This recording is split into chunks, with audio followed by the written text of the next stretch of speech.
ไอ้สูงค่าเมื่อได้ก็พบทบจำขาวใจคือแทงเย้าในขนอเมื่อได้ก็ขาวได้มาวันเอาได้ก็ในของ YouTube ขาวใจคือมาเฮ็ดกินนื้อลุงในขนอคำใต้บางทีก็ได้ห้องนื้อกวนในขนอแต่ตั้งเฮาขาได้ห้องนื้อลุงในขนออันนี้ก็ขาได้ใส่สังหลายๆนะครับนะครับขาได้ใส่เจอในในขนอขาได้ใส่มีหอมแหลงหมักคือส้มผักกี้นะครับเนาะแล้วก็อันนี้ก็เป็นหมี่คิ้วนะครับเนาะแล้วก็หมี่หอนะครับเนาะแล้วก็คำพองบอกว่าเกี่ยวใส่หมักพริกก็ใส่หมักพริกเขียวสีก็ไล่นะครับเนาะซอยเข้าๆใส่นะครับเนาะแต่อันนี้คาแต่ใส่เย้านะครับเนาะแล้วก็หมูก็ได้เป็นหมูสับซึ่งไหนนะครับเนาะหมูสับนะครับซื้อมาหมูสับจังไหนเอานะครับเนาะกำพองเฮ็ดเนื้อลุงอันนั้นก็เนื้อกวนได้กำพองก็ได้ใส่ลำไม้ขามนะครับเนาะขุดเอาลำไม้มาใส่นะครับเนาะอันนั้นก็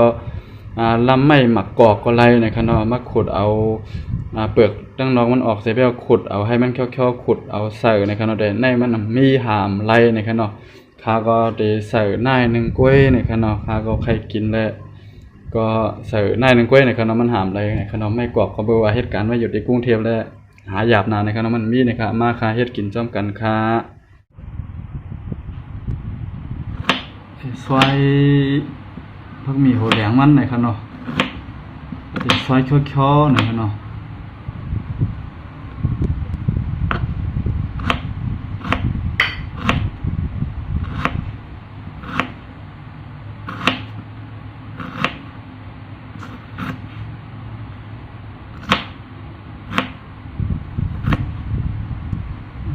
ซอยเฮ็ดไหนนะครับเนาะ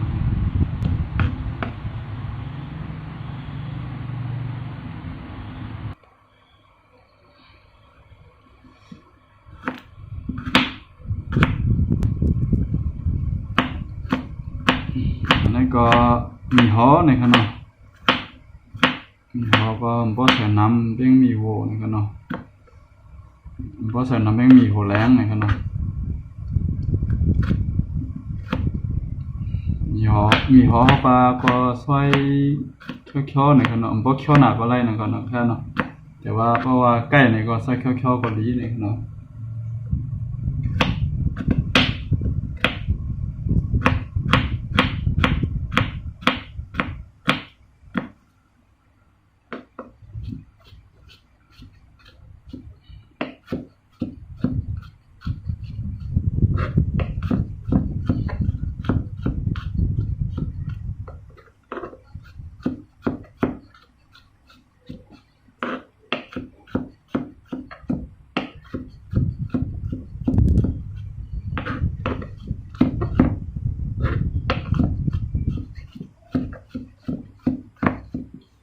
ครับเคี่ยมนะครับนายนึงก็ปล่อยครับ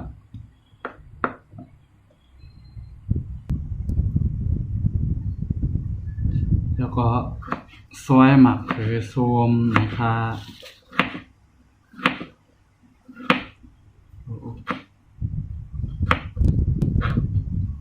หมักคือส้มเฮาครับ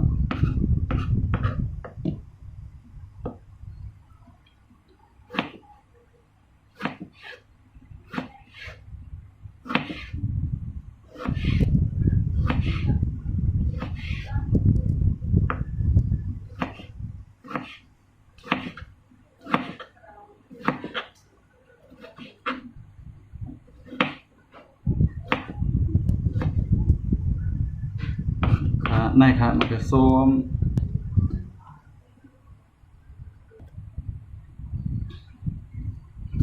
แล้วมาซอยผักกี้นะครับเนาะนี่ก็ใส่ผักกี้ในเคยใส่ผักกี้ผักกี้นาก็ไล่อันนั้นก็ผักกี้เมืองเกาะกันว่านะครับเนาะอันนั้นก็ได้เคยใส่ผักกี้มิวไนก็ไล่นะครับเนาะอยู่ที่เฮาเคี่ยวเกียบกินนะครับเนาะอันนั้นก็เคยใส่ทั้ง2อย่างก็ไล่อยู่นังเก่านะครับเนาะ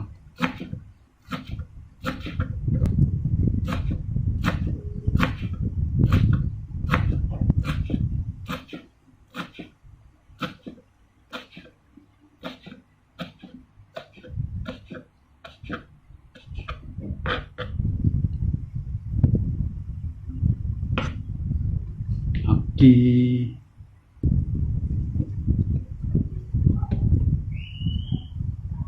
นี่ก็มีคิ้วนะครับเนาะซอยมีคิ้ว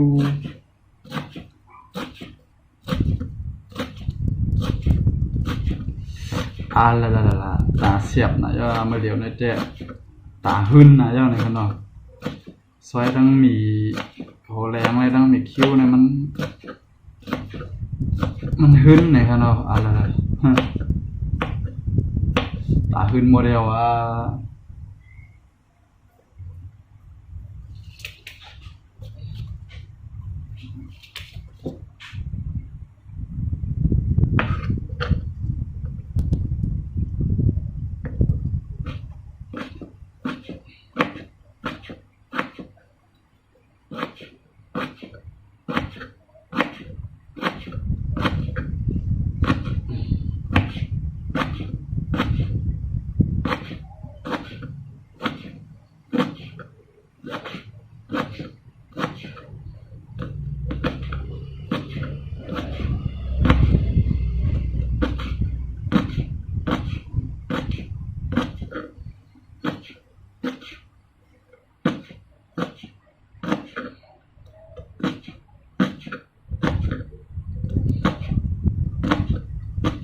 ใช้หยาบอิดๆนี่ครับเนาะขอยามก็ผมใจว่าหมอเฮ็ดเขาเฮ็ดพักนานนังเก่านะครับโอเคกินแน่เฮ็ดกินไว้นะครับเฮ็ดจ้องใจตัวเจ้าเก่าเก็บกินจังเคยกินจังนี่ก็เฮ็ดนะครับมีคิ้วนะครับมีคิ้วขาระยาว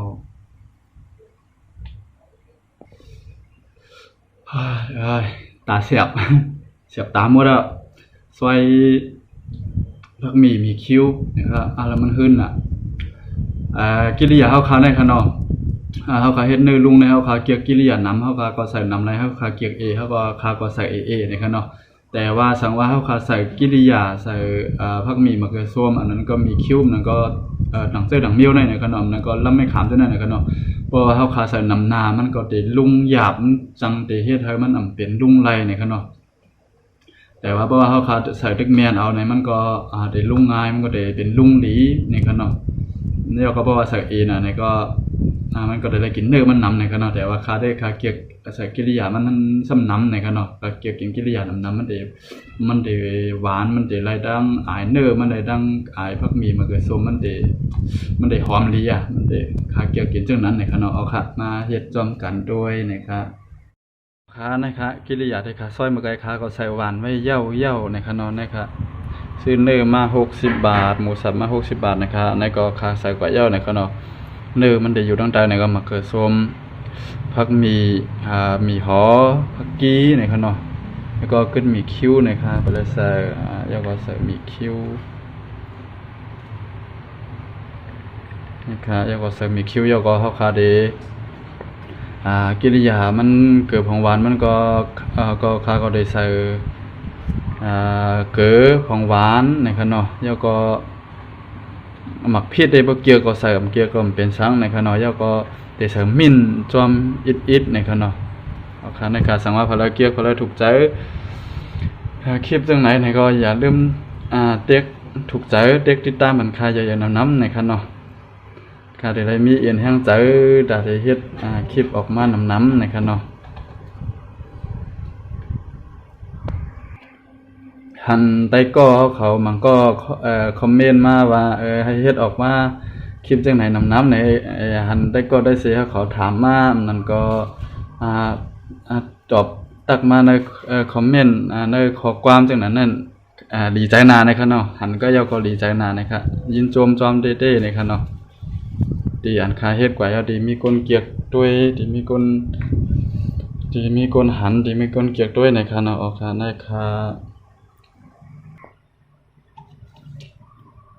ี่ก็คาได้ใส่เกลือนะครับเนาะ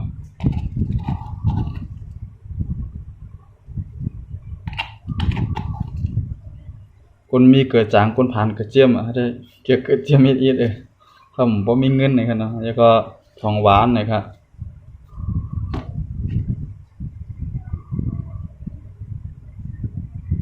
นี่ก็มิ้นนี่ครับเนาะโอ้ยมิ้นนำแบดอีกนึงนะครับเนาะ เอาค่ากับในเฮาค่ะได้มาคนกันแล้วนะครับเนาะ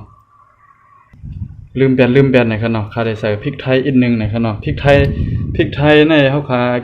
ได้ใส่พริกไทยพริกปอมนะครับเนาะเฮาค่ะเกียกใส่ก็ใส่เกียกใส่ก็เป็นสังนะครับเนาะแต่กำนำได้เมืองเฮาได้เบิ่นบ่ใส่กันก็เพื่อมันมีนะครับเนาะแต่ว่าค่ะได้ใส่อีกนึงบ่เป็นเนื้อนะบ่ใส่นี่มันดีมันได้หอมอีกนึงนะครับเนาะไปแล้วก็พรดีมันก็มีน้ำนะครับเนาะหมักพริกปอมหมักพริกไทยนะครับนะจังได๋นะครับนะพรดีมันน้ำหนานะครับเนาะเดี๋ยวใส่เอาหอมมาอีกนึงนะครับเอาคันได้ค่ะเฮาค่ะมาคนจำกันนะครับแล้วก็ได้มาคนแล้วนะครับเนาะเฮาค่ะได้มาเฮ็ดเป็นร่องนะครับเนาะนี่ครับมีเตมันได้เฮ็ดลงเฮ็ดคลิปจังได๋หลีมีใส่ถุงมือเฮ็ดก็ได้หลีนะครับแต่ว่ามีมันได้ซื้อมามันได้ใส่นะครับเนาะมือก็ล้างแล้วเฮ็ดกินก็เร็วกว่าเนี่ยใส่มือจังได๋วะนะครับก็เฮาค่ะได้มาคนให้มันเข้ากันนะครับเนาะ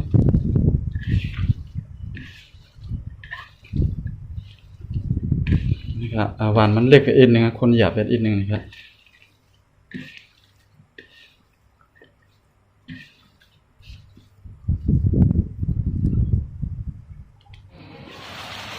นะครับอบเย่านะครับเนาะแต่น้ำมันเย่าก็อบพริกขาวในไว้เย่านะครับมันนะครับส่งได้ไปกินครับเนื้อหมูเนื้อลุงเนื้อกวนมันก็ลืมกันได้ก็เขานะครับเนาะคำบอกว่าใครใส่ข้าวหอมก็ใส่ข้าวหอมสิก็ไรมันได้หอมดีนะครับเนาะแต่ว่าเป็นเนื้อหมูได้ใครใส่ก็ไรมันใส่ก็มันเป็นสังนะครับเนาะจะเป็นเนื้อวัวได้มันได้มีเคี้ยวอีดๆนะครับเนาะแต่ผมใส่ข้าวหอมได้เดี๋ยวไปกินหยาบอยู่นะครับเนาะเอาหาได้ครับว้าสุดยอดหอมไหนเจ้าครับสุกเยี่ยวนะครับเนื้อลุงอันนั้นก็ห้องเนื้อกวนนะครับ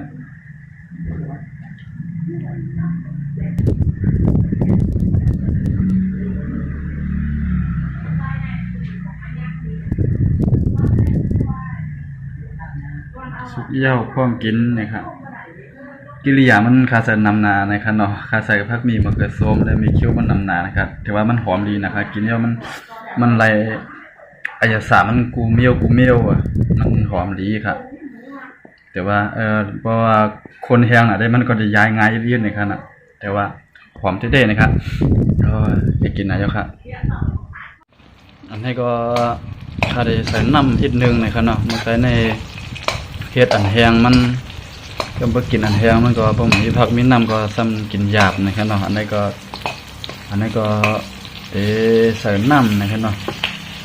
ใส่น้ำค่ะก็เอามาพริกแห้งมาใส่เสไปแล้วก็มันก็หอมแดงมันเหลือไว้อีกนึงเนี่ยนะครับก็เอาใส่นะครับเนาะแล้วก็ข้าก็ใส่น้ำนะครับเนาะใส่น้ำใส่มีผักกีมันเพิ่ม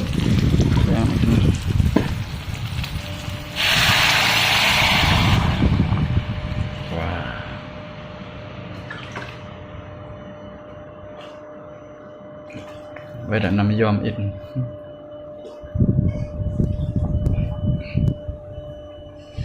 อันนี้ก็ใส่น้ำนะครับเนาะเป็นน้ำสดนะครับ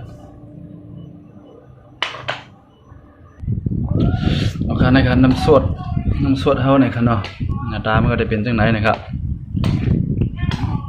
น้ำสดอันนี้ก็มันก็ลืมไถ่นะครับเนาะในไถ่อันนี้ก็ใส่น้ำหมักว้าวนะครับเนาะ